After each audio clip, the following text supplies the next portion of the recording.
श्री कृष्ण कहते हैं, मनुष्य का जीवन केवल उसके कर्मों पर आधारित होता है।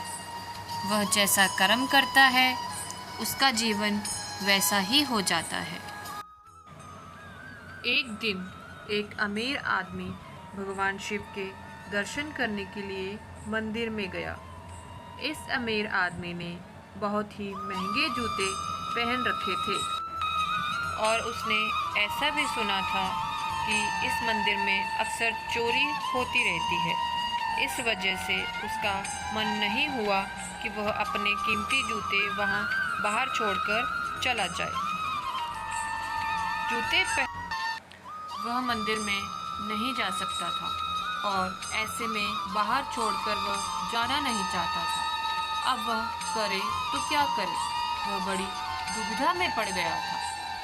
थोड़ी देर सोचने के बाद उस अमीर आदमी ने मंदिर के बाहर बैठे एक भिखारी से बात की। अमीर आदमी ने उस भिखारी को अपने जूते संभालने के लिए दे दिए। भिखारी भी उसके जूते संभालने के लिए राजी हो गया।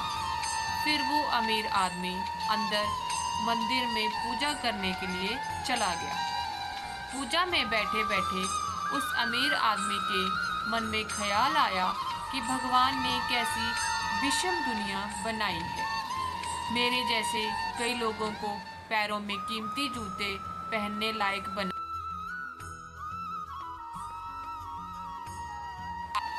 जैसे अनगिनत लोगों को रोटी खाने के लिए भी भीख मांगनी पड़ती है।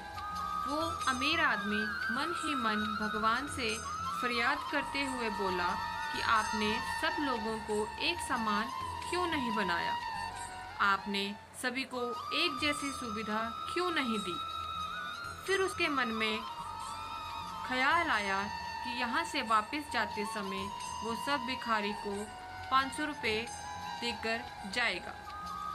पूजा खत्म होने के बाद जब अमीर आदमी बाहर आया तो ना तो उसे अपने जूते दिखाई दिया और ना ही वो भिखारी दिखा। उस अमीर आदमी को लगा कि भिखारी किसी काम से कहीं बाहर गया होगा, इसीलिए थोड़ी देर तक उसने वहीं खड़े रहकर भिखारी का इंतज़ार किया। काफ़ी देर तक इंतज़ार करने के बाद भी जब भिखारी वापस नहीं आया तो उस अमीर आदमी को पता चल गया कि भिखारी उसे ठग के चला गया है। दुखी होकर अमीर आदमी नंगे पैर ही अपने घर की तरफ चल पड़ा। रास्ते में उस अमीर एक जूते चप्पल बेचने वाला बैठा है। अमीर आदमी एक जोड़ी चप्पल खरीदने के लिए उसके पास पहुंचा। वहां पहुंचते ही उस आदमी की नज़र उसके जूते के जैसे ही जूते पर पड़ी। अमीर आदमी पहचान गया कि उसी के जूते हैं। पूछने पर बेचने वाले को ने पहले मना कर दिया, लेकिन बार बार पूछने पर और दबाव डालने पर उसने माना कि यह जूते उसे एक भिखारी 500 में बेचकर चला गया है। वह अब अमीर आदमी बिना चप्पल खरीदते मुस्कुराते हुए वहां से अपने घर की तरफ नंगे पैर ही चल गया। उसे भगवान से की गई अपनी फरियाद का जवाब मिल चुका था। उसे समझ में आ गया था कि जब तक लोगों के कर्म एक जैसे नहीं होते तब तक सब एक समान नहीं हो सकते।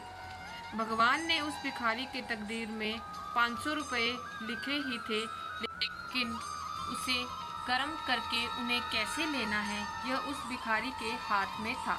अगर वह चोरी ना भी करता फिर भी उसे 500 रुपये मिलने वाले थे।